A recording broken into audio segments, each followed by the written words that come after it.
Hello বন্ধুরা, care ঘরকণা চ্যানেলে তোমাদের অনেক অনেক স্বাগত জানিয়ে নিয়ে চলে এসেছি। দেখো, একটা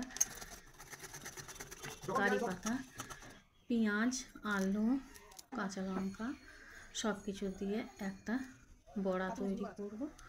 তো এইভাবে কারি পাতাটা খেলে বেশ খেতে ভালো লাগে।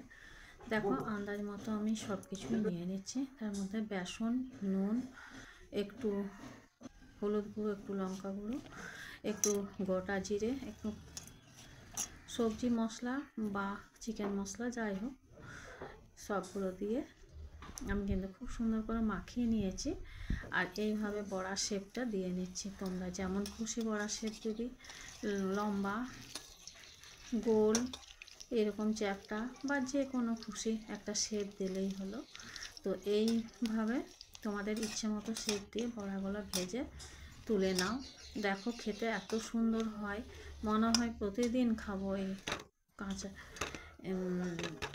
কারি পাতা দিয়ে এই বড়াটা, খুব ভালো লাগে। তো আজ আমার বাড়িতে খিচুড়ি হয়েছিল, তাই খিচুড়ির সঙ্গে আমি পরিবেশন করে তোমাদের দেখিয়ে দিলাম।